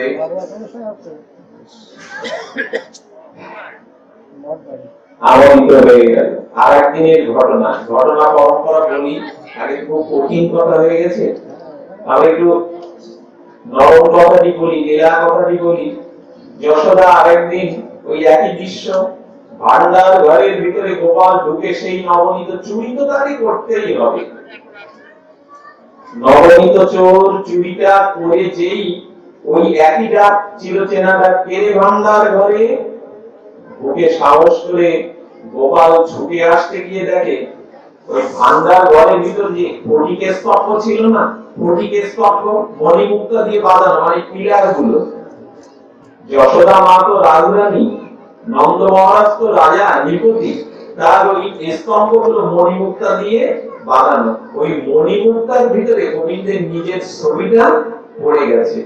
নিজের ছবি, ছোট্ট বাচ্চা যখন আয়নার সম্মুখে দাঁড়ায়, ছোট্ট বাচ্চা যখন দর্পণ সম্মুখস্থ দাঁড়ায়, বাচ্চাটা কিন্তু দর্পণের ভিতরে নিজের সাথে কথা বলে, নিজের সহস্য বদনে হাসতে থাকে, অথবা সেই দর্পণের মধ্যবর্তী অন্যকে ভেবে সে জড়িয়ে ধরতে চায়।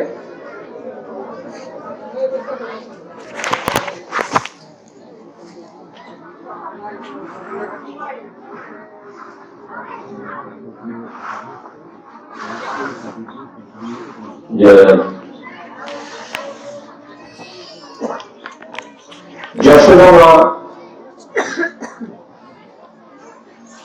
গোপালের দিকে ধীরে আসতে গিয়ে দেখেন গোপাল সেই ফটিক স্তম্ভের মধ্যে নিজেকে দেখে বলছে, ওরে বেটা, তাহলে এতদিন তুই মূল চোর আর আমাকে চোর উপাধি নিতে হয়? নিজের ছবিটা গোপাল নিজের ফটিক স্তম্ভের ভিতরে প্রতিভাস থেকে গোপাল তর্কবাদী দিয়েছে। ও তাহলে তুই এতদিন চুরি করে এই পিলারের ভিতরে লুকিয়ে দোষ হয় আমার? নিজের সাথে প্রভু নিজে আস্বাদন করছে। সুধীজন, গোপাল তখন এগিয়ে গিয়ে ওই ফটিক স্তম্ভের ভিতরে নিজের প্রতিভাসকে দেখে বলছে, তাহলে তুই চোর, চোর বদনাম আমাকে নিয়ে আঙুল কিছু করে আয়নার সামনে আমি যে ভূমিকা নেবেন ও তো সেই ভূমিকা দেখাবে। ও যখন আঙুল সামনে আসছে তখন যে ঘুষ ঘাস চলবে না, আমাকে ধনী ঘুষ দিলেও আজ আমি ধরিয়ে দেবো, তুমিই তো চোর। সঙ্গে সঙ্গে যশোদা এসে বলছে, গোপাল গলার সুর চড়া হয়ে গেছে, মা আমায় তো চোর বলো? এই দেখো মূল চোর এই পিলারের ভিতরেই লুকিয়ে থাকে, তুমি তো মূল চোরকে দেখো না, দেখো তো আমাকে। যশোদা তখন একবার পিলারের ভিতরে ফটিক স্তম্ভের ভিতরে গোবিন্দের প্রতিভাসকে দেখে, আর বাইরে গোবিন্দকে দেখে।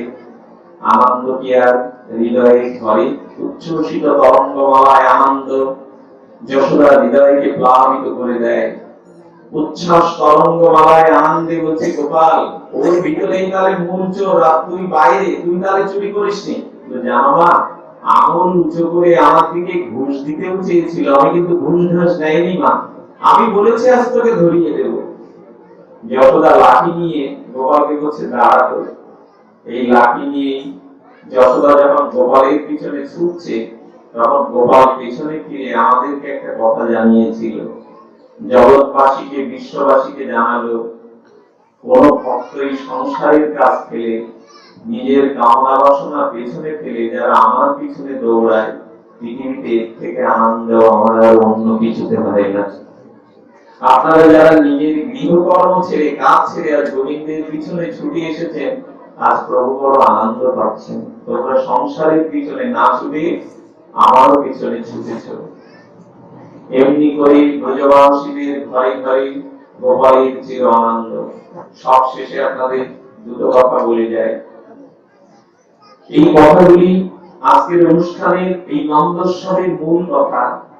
আমরা ব্রজবাসী হতে পারবো না, তবে ব্রজবাসীরা যেভাবে তাকে ভালোবেসেছিল সেই দুটো দৃষ্টান্তই হৃদয় দিয়ে এই লীলার অনুভূতি নিতে হবে। ব্রজবাসী মায়েরা দধি ভাণ্ড সবকিছু প্রস্তুত করে ঘর সাজিয়ে ঘরের দরজাটা উন্মুক্ত করে রাখত, কখন গোপাল আসবে। গোপাল যদি তাদের ঘরে একদিন না আসতো, ব্রজবাসীদের চিত্তে সেদিন কোনো আনন্দ জাগতো না। আপনারা যদি প্রশ্ন করেন, মা তোমরা যে গোবিন্দের জন্য ঘরে নবনীত ভাণ্ড সাজিয়ে অপেক্ষারত হও, তো তোমরা যে সকালে সকালে আবার চোরের নামে নালিশ করতে যাও যশোদার কাছে। ব্রজমাতা বলল, প্রভাতে ঘুম ভাঙার সাথে সাথে মনে হয় এই বদলে যদি কানের কথা বলতে পারতাম, আমাদের গোপালের কথা বলতে পারতাম। তাই নালিশের সূত্র ধরে মা যশোদার কাছে গিয়ে আমরা গোপালের গুণকীর্তন করি, নালিশের জন্য যাই না। ও তাহলে তোমাদের ঘর সাজিয়েছে গোপালের প্রতীক্ষায়। ব্রজবাসীরা কি করে প্রতীক্ষা করতে জানে গোপালের জন্য? ওদের তো আর কোনো আনন্দ নেই, আর কোনো কাজ নেই, এই গোপালকে নিয়েই তাদের জীবন যৌবন সংসার, ভগবানকে নিয়েই তাদের সমগ্র আনন্দ। পূজারী যেমন দেবতাকে ভোগ লাগিয়ে চোখ বন্ধ করে কিভাবে, এই বুঝি মহাপ্রভু এলেন, এই বুঝি তিনি আসনে বসলেন, এই বুঝি নীলাবলী তিনি প্রসাদ বদনে তুললেন, এই বুঝি তিনি সহস্র বদনে ভজন সমাপ্ত করলেন, এই বুঝি তিনি হাত আসমান করলেন, এই বুঝি তিনি পুষ্প পালনকে শায়িত হলেন। পূজারী যেমন ভোগ লাগিয়ে মনে মনে এগুলি চিন্তা করে, সমগ্র ব্রজবাসীরা ঘর সাজিয়ে তারা ধ্যানে বসত, কখন এই বুঝি গোপাল এলো, এই বুঝি তার রঘুরের ধ্বনি শোনা গেল, এই বুঝি খেলো, এই বুঝি ছড়ালো, এই বুঝি ভাঙলো। সারাদিন তাদের চিন্তার মধ্যে গোপালের এই চিন্তা। যা যা চিন্তা করা যায়, যা যা ভাবনা করা যায়, তাই তো প্রাপ্তি হয়। একদিন ভাবতে ভাবতে সত্যি সত্যি গোপাল ব্রজের দুয়ারে এসে উপস্থিত। যে ব্রজবাসীর দুয়ারে গোপাল উপস্থিত, গোপাল আর বন্ধুদের আনেনি, কারণ চুরি করতে গেলে যারা সহপাঠী থাকে তারা যদি সুচতুর না হয় তাহলে তো ধরা পড়তে হবে। আজকে যে মায়ের বাড়িতে চুরি করবে ব্রজমা, সে মা খুব চতুর। এই জন্য কোনো বন্ধু না এনে গোপাল যে ঘরের সামনে এসেছে তার নুপুর তো সর্বদা রুনুঝুনু বাজে।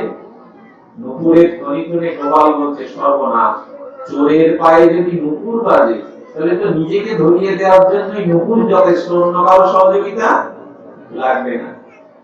রুনুঝুনু নুপুরটাকে গোপাল টান দিয়ে ছিঁড়তে গেল, শত চেষ্টা করেও গোপাল নুপুরের রৌদ্র বন্ধন ছিঁড়তে পারল না।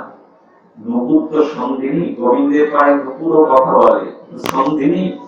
নুপুর তখন বলছে, গোবিন্দ, গোপাল, এই নুপুর তুমি ছিঁড়তে পারবে না, তোমার মতো শত কোটি ভগবানেরও সাধ্য নাই নুপুরকে ছেড়া। কেন জানো?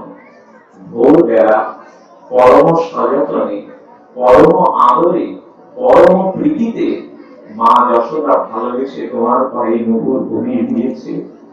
মায়ের প্রেমের বাঁধন খুলবার ক্ষমতা তোমার না। একটা অনুরোধ করি, বাবা মার স্নেহের বাঁধন ছিঁড়তে চেষ্টা করবেন না, ভগবানও পারেনি, সম্ভব না। মা বাবার স্নেহের বাঁধন চিপতে চেষ্টা করবেন, এটা পারবেন না। বরঞ্চ ঋণ শোধ করতে গেলে আরো ঋণ। নবুরটাকে তখন বলছে, দয়া করে আর বাঁধিস না, আমি তো ব্রজমায়ের ঘরে এলাম। যেই গোপাল ব্রজমায়ের ঘরে প্রবেশ করেছে, সঙ্গে সঙ্গে ব্রজমায়েরা অন্য একটা ঘরে লুকিয়ে পড়েছে। ওই পেছনে একটা হাট বাজারের মতো অবস্থা। আমি এদিক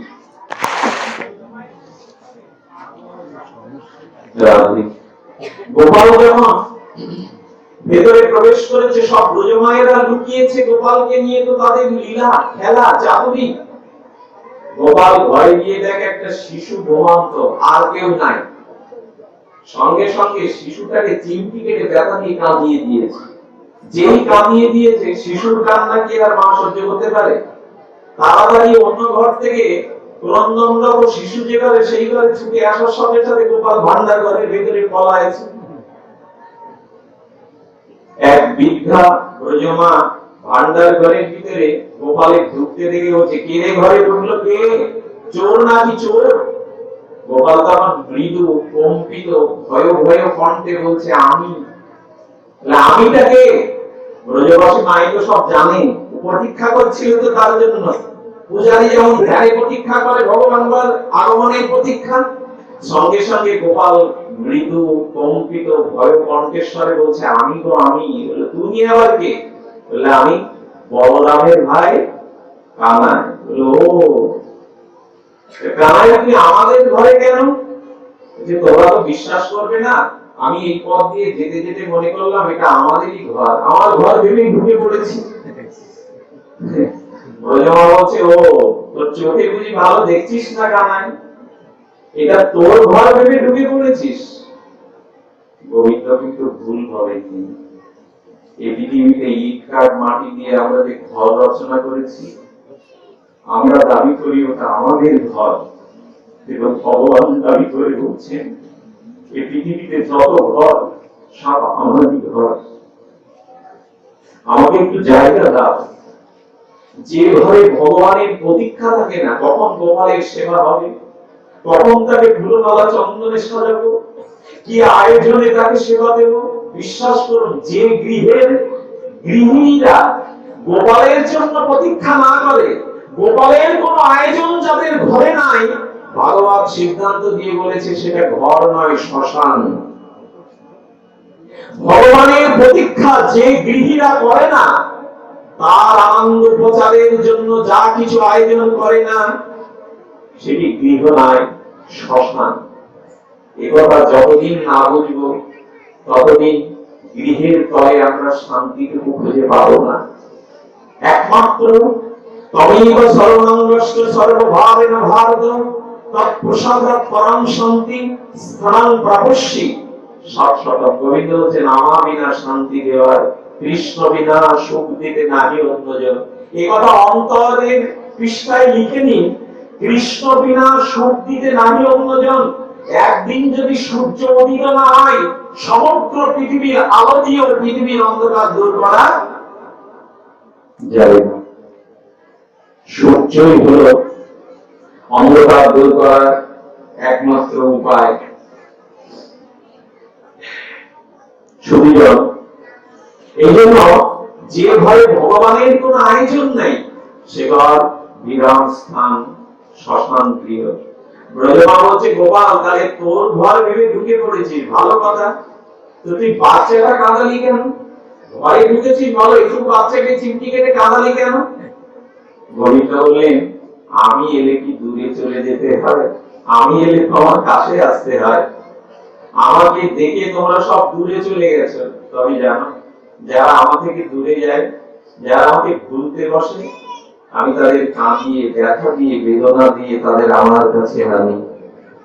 জীবনের সুখটাও যেমন প্রয়োজন, দুঃখটা প্রয়োজন না হলে ভগবান দিত না। মাঝে মাঝে ভগবান বলছেন, আমি বাচ্চাটাকে না কাঁদালে তোমরা তো আর আমার কাছে আসতে না। মাঝে মাঝে ব্যথা দিয়ে, বেদনা দিয়ে তোমাদের দূর থেকে আমি নৈকট্যে আনি। নদী পার হতে গিয়ে মাঝি শুধু কূলের দিকে দৃষ্টি দিয়ে থাকে, নদীর দিকে। কিন্তু যারা যাত্রী, নৌকার পারাপারের যাত্রী, তাদের দৃষ্টি মাঝির দিকে থাকে কি যে পার হচ্ছে। নদীর তটভূমিতে, মানে নদীর যে বেলাভূমি, তটভূমি, দুই পারের সৌন্দর্যকে দেখতে থাকে। কখন মাঝির দিকে নজর যায় জানেন? নৌকাটা যখন বন্যাবক্ষের মধ্যে পড়ে ডুবু ডুবু অবস্থায় এই বুঝি জল উঠে ডুবে গেল, তখন আর বাইরের দৃশ্য ভালো লাগে, বলে মাঝি ভাই দয়া করে কৃপা করে যেন নৌকা না ডুবে। গোবিন্দ বললেন, মাঝে মাঝে তোমাদের জীবনেও আমি দুঃখের তরঙ্গ তুলে জানিয়ে দেই, আমার দিকে লক্ষ্যটা দাও। ব্রজমা তখন বলছেন, আচ্ছা কানাই, এত ঘর থাকতে ভান্ডার ঘরের মধ্যে কি করছিলি? বলছে, তোমাদের উপকার করতে এসেছি। ব্রজমা, তোমাদের গোপাল কি উপকার? আমি ঢুকে দেখলাম কি তোমাদের ননির উপরে, মাখনের উপরে সব পিঁপড়ের শাড়ি পড়েছে, তাই ভাবলাম এদের ঘরে যখন এলাম এদের একটু উপকার করে যে পিঁপড়ে গুলো পরিষ্কার করছিলাম, চুরি করছিলাম না তো। বলছে, তোর এই পরোপকারের বুদ্ধি কবে থেকে হলো?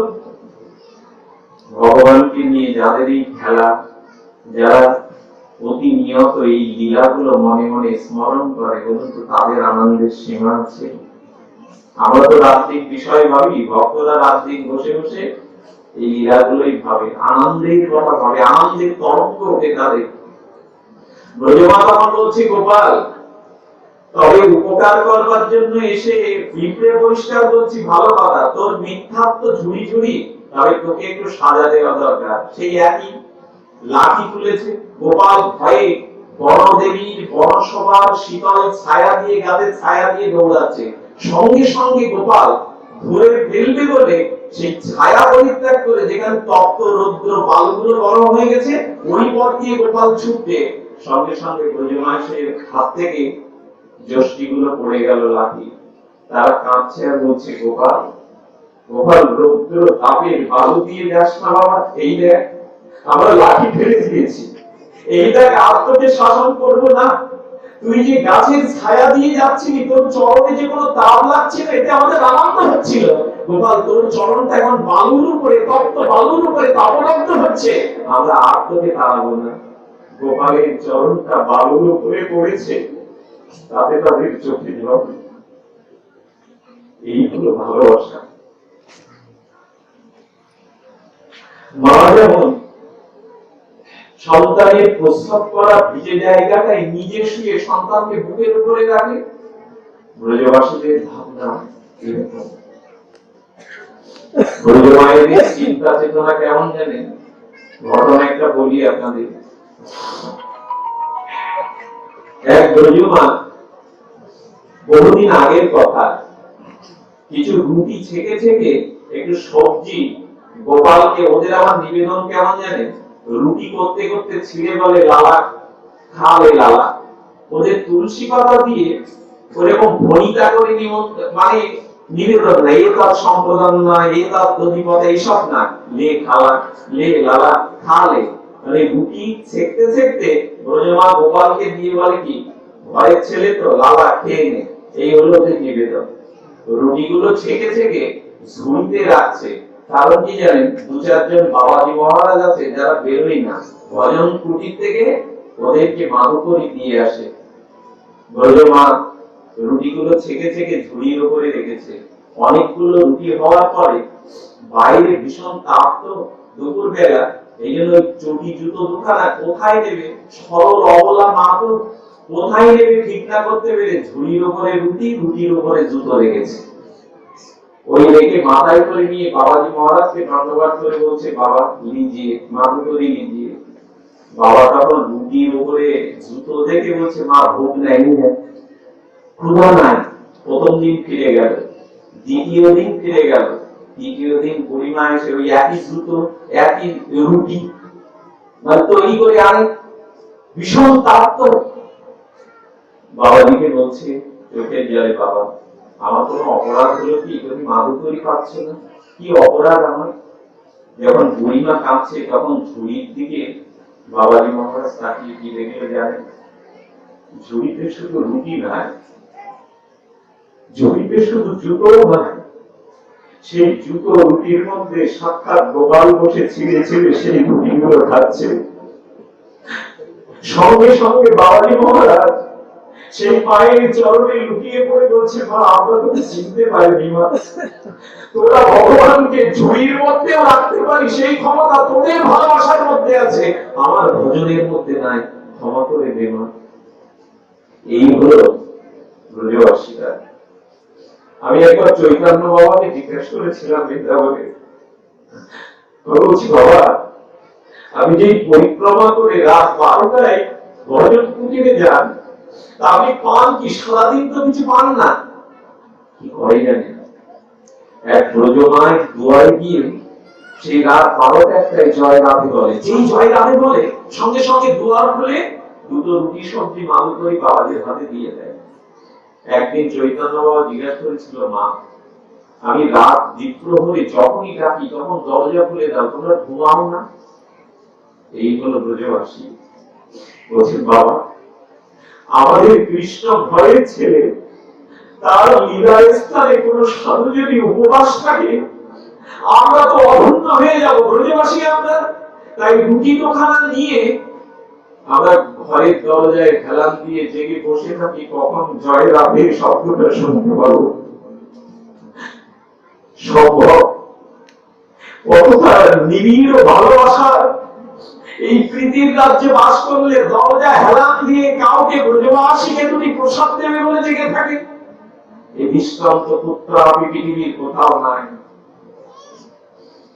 এই জন্য ব্রজভূমিতে এরা যেভাবে ভালোবেসেছিল ভগবানকে আমরা কল্পনা করতে পারবো না। ভগবান কখনো মুক্তি হয়ে থাকতে চান না, আকাশের ভগবান আকাশে থাকতে চায় না, তিনি আমাদেরই ঘরে আমাদেরই ভালোবাসার বিধির বন্ধনে একজন হয়ে থাকতে চান। আর আগের ঘটনা শুনলে সহ্য করতে পারবেন না, আমিও পারিনি। ঘটনাটা শুনে নির্বাক হয়েছিলাম। এক 80 বছরের বৃদ্ধ বাবাজি মহারাজ, তিনি রাজস্থানে দ্বিতীয় স্থান, রাজস্থানে যে কি গরম পড়ে এটা যারা না গেছে বুঝবে না। রাজস্থানের কিছুটা অংশ ব্রজের মধ্যে, এই রাজস্থানে উত্তপ্ত লাল বালু ধুলিতে এক 80 বছরের বৃদ্ধ বাবা ছুটে চলেছেন। যেতে যেতে রাধে রাধে তার নাম, এই তো তার জপ। যেতে যেতে পিপাসায় আর তিনি পা চালাতে পারছেন না, পিপাসায় তিনি তখন হঠাৎ সামনে একটা যুবতী ব্রজবাসী মাকে দেখলেন। মাকে দেখে এগিয়ে বলছে, লালি ইয়া সে পানি মিলেগা?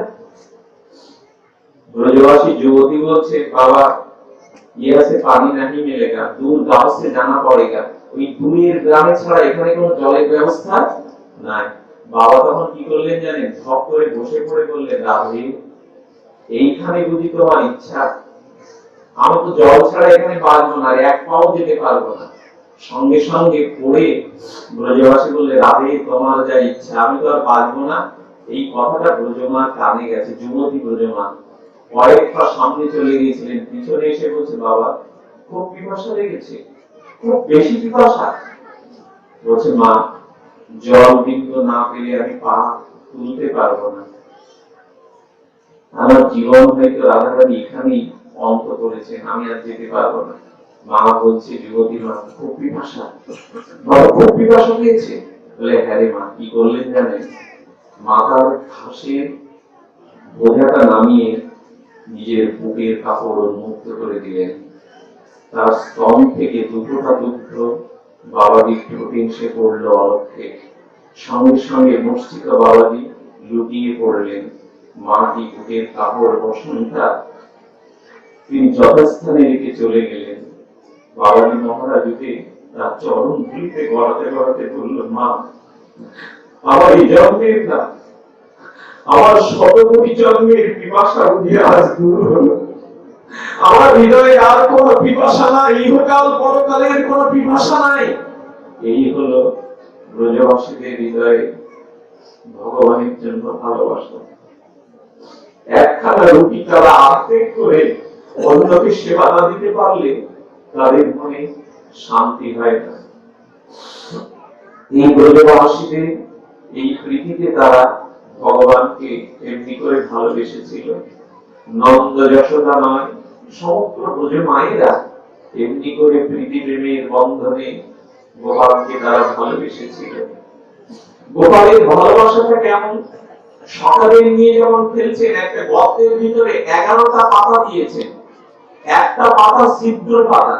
গোপাল বলছে সকাগণ, যার ভাগ্যে একটা করে পাতা তুলতে গিয়ে যার ভাগ্যে ছেঁড়া পাতাটা পড়বে সেই আজ খেলায় হেরে যাবে, আর যে হেরে যাবে যারা জিতবে তাদের কাঁধে করে এই স্থান থেকে ওই স্থানে নিয়ে যাবে।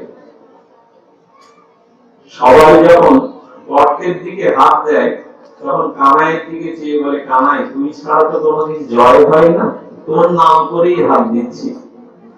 যারা হাত দেয় অখণ্ড পত্রগুলো তাদের ভাগ্যে ওঠে, শেষমেশ গোপালের ভাগ্যেই উঠলো ছেঁড়া পাতাটা। গোপাল বলছে, তাহলে আমার কাঁধে উঠবি সুবল, আমি রাজার ছেলে না? কনুইটা স্কন্ধে দিয়ে সুবল বলছে, তুইও যা আমিও তাই, তুই কোন রাজার ছেলে, তুই আমি বন্ধু তো। সঙ্গে সঙ্গে সুবলকে কানাই কাঁধে নিয়ে ওই গাছের গোড়ায় যাচ্ছে, এটাই তো কথা ছিল। হঠাৎ সুবলের চরণটা কাউকে কাঁধে নিয়ে তার পা দোকানে এসে পড়ে বুকের কাছে। হঠাৎ একটা বৃক্ষের তলে এসে গোপাল সুবলের দুখানা পায়ের দিকে তাকিয়ে, ভক্তের চরণ তো প্রিয়তম ভগবান, চোখের জলে সুবলের পায়ে ফোঁটা ফোঁটা প্রেমশ্রু ফেলছে। সুবল বলছে, কানাই আমার পায়ের শীতল কি ফোঁটা ফোঁটা পড়ছে? বন্ধু, গাছে হয়তো শিশির লুকোতে ছিল, শিশির গুলো বাতাসে হয়তো পড়ছে। জড়িয়ে ধরে বললেন, আমার চরণ যেমন ভক্তের প্রিয়, তেমনি ভক্তের চরণ আমার পরম প্রিয়। সর্বমঙ্গল মঙ্গলম দেহি পদপল্লব মৌদারাম, তমসি মম জীবনম তমসি মম ভূষণম। গোবিন্দ বলেছিলেন, ভক্তের চরণ আমার মাথার পল্লবের মতো তিনি নিজে ধারণ করেছেন। ভক্ত বৎসল ভগবানের ভক্ত প্রীতি, এই হলো দৃষ্টান্ত। সুদামার পায়ে কাঁটা ফুটেছে, সুদামার পায়ের কাঁটাটা কৃষ্ণ বের করতে গিয়ে নোখ দিয়ে বের করছেন না, ভক্তের চরণে নিজের ওষ্ঠ দিয়ে দন্ত দিয়ে বের করছেন, যাতে ওষ্ঠের চুম্বনটা ভক্তের পায়ে লাগে। এই হলো ব্রজের ভগবান, সেই নন্দের নন্দন, যশোদা নন্দন, সেই আনন্দ ধন ধন, সেই ব্রজের জীবন, ব্রজের নয়নয় নয়ন। আজ তাকে নিয়ে নন্দ বাবা যশোদা মেতে উঠেছে। আজকের এই তিথিতে আমরা যারা এই মন্দির প্রাঙ্গণে এসেছি, গোপালের কিঞ্চিত গুণগতা সিন্ধু থেকে বিন্দু যেটুকু আমরা শুনলাম, এখন আমাদের উচিত সেই প্রিয়তম ভগবানকে, প্রিয় পরমকে শুধু অন্তরের নিবিড় অপকট ভালোবাসাটুকু ঢেলে দেওয়া। এটারই দিন আজ। আপনাদের মঙ্গল কামনা করে